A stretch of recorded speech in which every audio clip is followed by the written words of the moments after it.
হামিম। এ কিতাব রহমান রহিম আল্লাহ তাআলার কাছ থেকে নাজিল করা। এ কোরআন এমন এক কিতাব যার আয়াতসমূহ খুলে খুলে বর্ণনা করা হয়েছে। তদুপরি এ কোরআন আরবি ভাষায় এমন একটি সম্প্রদায়ের জন্য নাজিল হয়েছে যারা এটা জানে। এ কিতাব জান্নাতের সুসংবাদদাতা আর জাহান্নামের ভীতি প্রদর্শনকারী। তারপরেও মানুষদের অধিকাংশ এ থেকে মুখ ফিরিয়ে নিয়েছে এবং তারা এ কিতাবের কথা শুনতে চায় না। তারা বলে, যে বিষয়ের দিকে তুমি আমাদের ডাকছ তার জন্য আমাদের অন্তরসমূহ আবরণে আচ্ছাদিত হয়ে আছে, আমাদের কানেও রয়েছে বধিরতা, আমাদের ও তোমার মধ্যে একটি দেয়াল দাঁড়িয়ে আছে। সুতরাং তুমি তোমার কাজ করো আর আমরা আমাদের কাজ করি। হে নবী, তুমি বলো, আমি তো তোমাদেরই মতো একজন মানুষ, কিন্তু আমার উপর এ মর্মে ওহী নাজিল হয় যে তোমাদের মাবুদ হচ্ছেন একজন। অতএব হে মানুষ, তোমরা তাঁর ইবাদতের দিকেই সোজা হয়ে দাঁড়িয়ে যাও এবং তাঁর কাছে ক্ষমা প্রার্থনা করো। আর দুর্ভোগ মুশরিকদের জন্য নির্ধারিত হয়ে আছে, যারা যাকাত দেয় না এবং তারা পরকালের উপরও ঈমান আনে না। যারা আল্লাহ তাআলার উপর ঈমান আনে এবং নেক কাজ করে তাদের জন্য আখিরাতের জীবনে নিরবচ্ছিন্ন পুরস্কারের ব্যবস্থা রয়েছে। হে নবী, তুমি বলো, তোমরা কি তাকে অস্বীকার করতে চাও যিনি দুদিনে পৃথিবীকে পয়দা করেছেন, এবং তোমরা অন্য কাউকে কি তারই সমকক্ষ হিসেবে দাঁড় করাতে চাও? অথচ এ হচ্ছেন সৃষ্টিকুলের মালিক। তিনি এ জমিনের মাঝে এর উপর থেকে পাহাড়সমূহ গেড়ে দিয়েছেন ও তাতে বহুমুখী কল্যাণ রেখে দিয়েছেন এবং তাতে সবার আহারের পরিমাণ নির্ধারণ করেছেন। এসব তিনি সম্পন্ন করেছেন 4 দিন সময়ের ভেতর। অনুসন্ধানীদের জন্য সেখানে সব উপকরণই সমান সমান। অতঃপর তিনি আসমানের দিকে মনোনিবেশ করলেন, যা তখন ছিল ধূম্রকুঞ্জ বিশেষ। এরপর তিনি তাকে ও জমিনকে আদেশ করলেন, তোমরা উভয়েই এগিয়ে এসো, ইচ্ছায় হোক কিংবা অনিচ্ছায়। তারা উভয়েই বলল, আমরা অনুগত হয়েই এসেছি। অতঃপর তিনি দুদিনের ভেতর এ ধূম্রকুঞ্জকে 7 আসমানে পরিণত করলেন এবং প্রতিটি আকাশে তার উপযোগী আদেশনামা পাঠালেন। পরিশেষে আমি নিকটবর্তী আসমানকে তারকারাজি দ্বারা সাজিয়ে দিলাম এবং তাকে শয়তান থেকে সংরক্ষিত করে দিলাম। এসব পরিকল্পনা অবশ্যই পরাক্রমশালী ও সর্বজ্ঞ আল্লাহ তাআলা কর্তৃক আগে থেকেই সুবিন্যস্ত করে রাখা হয়েছিল। এরপরেও যদি এরা মুখ ফিরিয়ে নেয়, তাহলে তুমি বলো, আমি তো তোমাদের এক ভয়াবহ ধ্বংসাত্মক আযাব থেকে সতর্ক করলাম মাত্র। ঠিক যেরূপ ভয়াবহ আযাব এসেছিল আদ ও সামুদের উপর, যখন তাদের কাছে ও তাদের আগের লোকদের কাছে আমার রাসূলরা এসে বলেছিল, তোমরা আল্লাহ তাআলা ছাড়া অন্য কারো ইবাদত করো না। জবাবে তারা বলেছিল, আমাদের মালিক যদি চাইতেন তাহলে তিনি ফেরেশতাদেরই নবী করে পাঠাতেন। তোমাদের যা কিছু দিয়েই পাঠানো হোক না কেন, আমরা তাই প্রত্যাখ্যান করলাম। আদ জাতির ঘটনা ছিল, তারা আল্লাহ তাআলার জমিনে অন্যায়ভাবে দম্ভ ভরে ঘুরে বেড়াত এবং বলতো, আমাদের চাইতে শক্তিশালী আর কে আছে? অথচ ওরা কি চিন্তা করে দেখেনি যে আল্লাহ তাআলা তাদের সৃষ্টি করেছেন, তিনি শক্তির দিক থেকে তাদের চাইতে অনেক বেশি প্রবল? আসলে ওরা আমার আয়াতসমূহকেই অস্বীকার করত। অতঃপর আমি কতিপয় অশুভ দিনে তাদের উপর এক প্রচন্ড তুফান প্রেরণ করলাম, যেন আমি তাদের দুনিয়ার জীবনেই লাঞ্ছনাদায়ক একটি শাস্তির স্বাদ উপভোগ করিয়ে দিতে পারি। আর আখিরাতের আযাব তো আরো বেশি অপমানকর, তাদের তো কোন রকম সাহায্যও করা হবে না। আর সামুদ জাতির অবস্থা ছিল এই যে আমি তাদেরও সরল পথ দেখিয়ে দিয়েছিলাম, কিন্তু তারা হেদায়েতের বদলে অন্ধত্বের উপর থাকাই বেশি পছন্দ করল।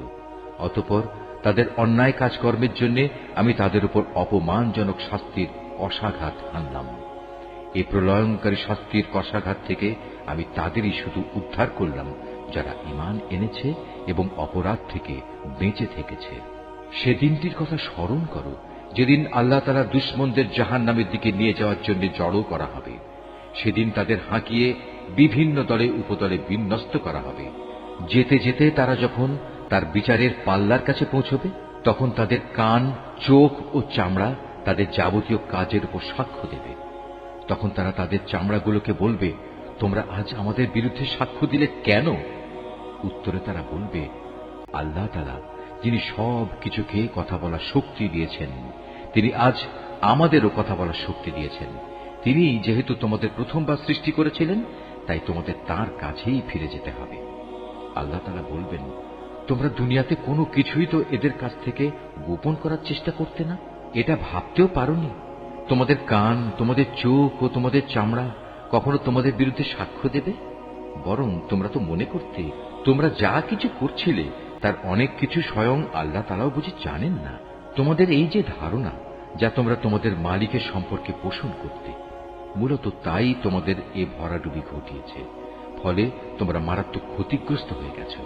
আজ যদি ওরা ধৈর্য ধারণ করে তাতেও তাদের কোনো উপকার হবে না, জাহান্নামই হবে তাদের ঠিকানা। আল্লাহ তাআলার কাছে অনুগ্রহ চাইলেও কোনো লাভ হবে না, কেননা আজ তারা কোনো অবস্থায় অনুগ্রহ প্রাপ্ত হবে না। আমি দুনিয়ার জীবনে তাদের উপর এমন কিছু সঙ্গী সাথী বসিয়ে দিয়েছিলাম যারা তাদের সামনের ও পেছনের কাজগুলো তাদের সামনে শোভনীয় এবং লোভনীয় করে রেখেছিল। পরিশেষে জিন ও মানুষদের সে দলের সাথে তাদের ব্যাপারেও আল্লাহ তাআলা সিদ্ধান্ত সত্যে পরিণত হল যারা তাদের আগে অতিবাহিত হয়ে গেছে। অবশ্য এরা সবাই ছিল নিদারুণভাবে ক্ষতিগ্রস্ত। যারা কুফরি পন্থা অবলম্বন করেছে তারা একজন আরেকজনকে বলে, তোমরা কখনো এ কোরআন শুনবে না, তেলাওয়াতের সময় তার মাঝে শোরগোল করো, হয়তো এ কৌশল দ্বারা তোমরা জয়ী হতে পারবে। আমি অবশ্যই কাফেরদের কঠিন আযাবের স্বাদ আস্বাদন করাবো, এবং নিশ্চয়ই আমি তাদের সে কাজের প্রতিফল দেব যে আচরণ তারা আমার কেতাবের সাথে করে এসেছে। এই জাহান্নামই হচ্ছে আল্লাহ তাআলার শত্রুদের যথার্থ পাওনা। সেখানে তাদের জন্য চিরস্থায়ী আযাবের ঘর থাকবে। তারা যে আমার আয়াতসমূহ অস্বীকার করত, এটা হচ্ছে তারই প্রতিফল। কাফেররা সেদিন বলবে, হে আমাদের মালিক, যেসব জিন ও মানুষ দুনিয়ায় আমাদের গোমরা করেছিল, আজ তুমি তাদের এক নজর আমাদের দেখিয়ে দাও। আমরা তাদের আমাদের পায়ের নিচে রাখব, যাতে করে তারা আরো বেশি লাঞ্ছিত হয়। অপরদিকে যারা বলে আল্লাহ তাআলাই হচ্ছেন আমাদের মালিক, অতঃপর এ ঈমানের উপর তারা অবিচল থাকে। মৃত্যুর সময়ে যখন তাদের কাছে ফেরেশতা নাজিল হবে এবং তাদের বলবে, হে আল্লাহ তাআলার প্রিয় বান্দারা, তোমরা ভয় পেও না, চিন্তিত হয়েও না। উপরন্তু তোমাদের কাছে যে জান্নাতের ওয়াদা করা হয়েছিল, আজ তোমরা তারই সুসংবাদ গ্রহণ করে আনন্দিত হও। আমরা ফেরেশতারা দুনিয়ার জীবনেও তোমাদের বন্ধু ছিলাম, আর আখিরাতেও আমরা তোমাদের বন্ধুই থাকব। সেখানে তোমাদের মন যা কিছুই চাইবে তাই তোমাদের জন্য মজুদ থাকবে, এবং যা কিছুই তোমরা সেখানে তলব করবে তা তোমাদের সামনে হাজির থাকবে। পরম ক্ষমাশীল ও দয়ালু আল্লাহ তাআলার পক্ষ থেকে এ হচ্ছে তোমাদের সেদিনের মেহমানদারি। তার চেয়ে উত্তম কথা আর কোন ব্যক্তির হতে পারে যে মানুষদের আল্লাহ তাআলার দিকে ডাকে এবং সে নিজেও নেক কাজ করে এবং বলে, আমি মুসলমানদেরই একজন। এই আয়াত যিনি তেলাওয়াত করবেন এবং যিনি এই আয়াতটির তেলাওয়াত শুনবেন, তাদের সবাইকে এখানে একটি সাজদা আদায় করতে হবে। এটা ওয়াজিব। হে নবী, ভালো আর মন্দ কখনোই সমান হতে পারে না। তুমি ভালো কাজ দ্বারা মন্দ কাজ প্রতিহত করো, তাহলেই তুমি দেখতে পাবে তোমার এবং যার সাথে তোমার শত্রুতা ছিল তার মাঝে এমন অবস্থা সৃষ্টি হয়ে যাবে যেন সে তোমার অন্তরঙ্গ বন্ধু। আর এ বিষয়টি শুধু তাদের ভাগ্যেই লেখা থাকে যারা ধৈর্য ধারণ করে, এবং এ সকল লোক শুধু তারাই হয় যারা সৌভাগ্যের অধিকারী। যদি কখনো শয়তানের কুমন্ত্রণা তোমাকে প্ররোচিত করে, তাহলে তুমি আল্লাহ তাআলার কাছে আশ্রয় চাও, কেননা তিনি সর্বশ্রোতা, সর্বজ্ঞ। হে মানুষ, আল্লাহ তাআলার নিদর্শন সমূহের মধ্যে রাত, দিন, সূর্য ও চন্দ্র হচ্ছে কয়েকটি নিদর্শন মাত্র। অতএব তোমরা সূর্যকে সাজদা করো না, চাঁদকেও নয়, বরং তোমরা সাজদা করো সেই আল্লাহ তাআলাকে যিনি এর সব কয়টি সৃষ্টি করেছেন। যদি তোমরা একান্তভাবে তাঁরই ইবাদত করতে চাও, তাহলে এটাই হবে একমাত্র করণীয়। অতঃপর হে নবী, এরা যদি অহংকার করে তাহলে তুমি ভেবো না, যারা তোমার মালিকের সান্নিধ্যে রয়েছে তারা তো রাত দিন তাঁরই পবিত্রতা ও মহিমা ঘোষণা করে যাচ্ছে। তারা বিন্দু মাত্র এতে ক্লান্ত হয় না। তার কুদরতের আরেকটি নিদর্শন হচ্ছে, তুমি জমিনকে দেখতে পাচ্ছ শুষ্ক ও অনুর্বর হয়ে পড়ে আছে, অতঃপর তার উপর আমি যখন পানি বর্ষণ করি তখন সহসাই তা শস্য শ্যামল হয়ে স্ফীত হয়ে ওঠে।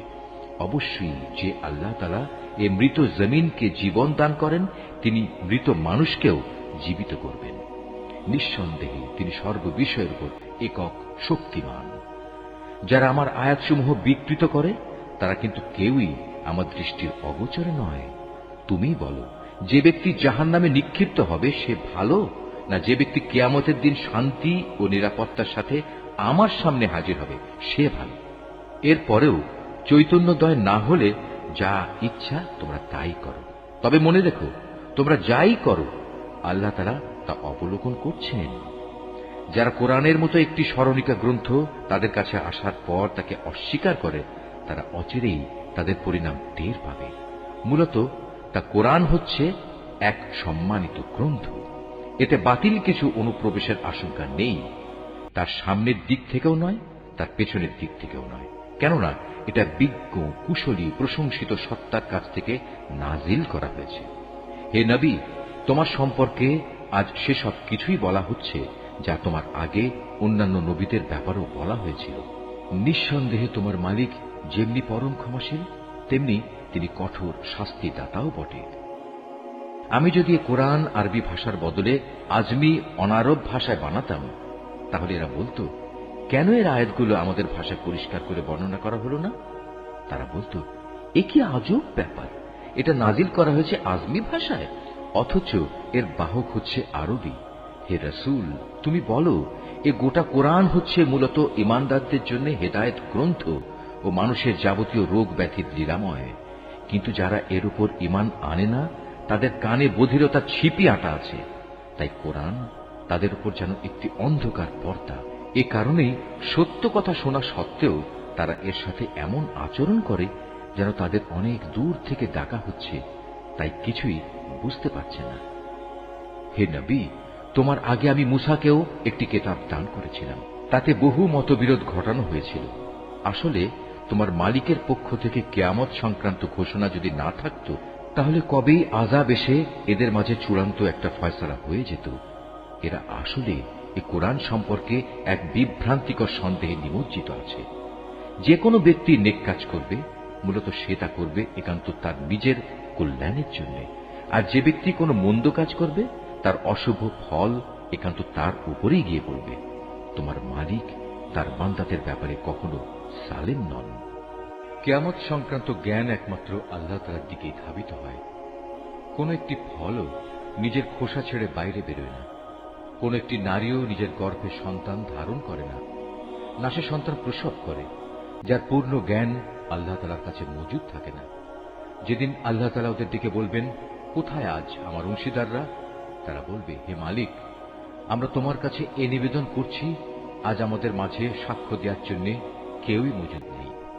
এরা আগে যাদের ডাকত তারা আজ হারিয়ে যাবে। এরা বুঝতে পারবে তাদের জন্য আর উদ্ধারের কোনো জায়গাই অবশিষ্ট নেই। মানুষ কখনো বৈষয়িক কল্যাণ লাভের জন্য দোয়া করা থেকে ক্লান্তি বোধ করে না। অবশ্য যখন কোনো দুঃখ দৈন্য তাকে স্পর্শ করে, তখন সে সম্পূর্ণরূপে নিরাশ হয়ে পড়ে। যদি দুঃখ কষ্ট স্পর্শ করার পর আমি তাকে অনুগ্রহের স্বাদ আস্বাদন করাই, তখন আবার সে বলে, এ তো আমার প্রাপ্য ছিল। আমি এটাও মনে করি না সত্যি সত্যি কিয়ামত প্রতিষ্ঠিত হবে। তাছাড়া যদি আমাকে একদিন মালিকের কাছে ফেরত পাঠানোই হয়, তাহলে আমার জন্য তার কাছে শুধু কল্যাণই থাকবে। আমি সেদিন কাফিরদের অবশ্যই বলে দেব দুনিয়ার জীবনে তারা কি কি করত, অতঃপর সে অনুযায়ী আমি তাদের কঠোর আযাব আর সাধন করাব। আমি যখন মানুষের উপর কোনো অনুগ্রহ করি, তখন সে মুখ ফিরিয়ে নেয় এবং উল্টো দিকে ফিরে যায়। আবার যখন তাকে কোনো অনিষ্ট এসে স্পর্শ করে, তখন সে দীর্ঘ দোয়া নিয়ে আমার সামনে হাজির হয়।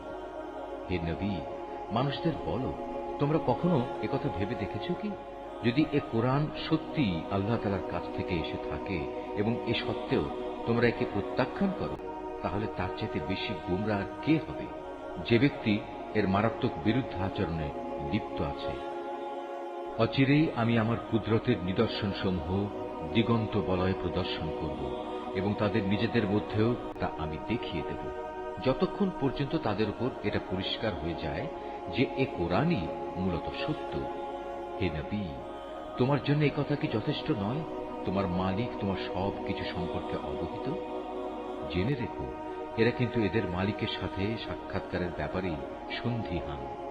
আরো জেনে রেখো, এদের সব কিছুই আল্লাহ তাআলা পরিবেষ্টন করে আছেন।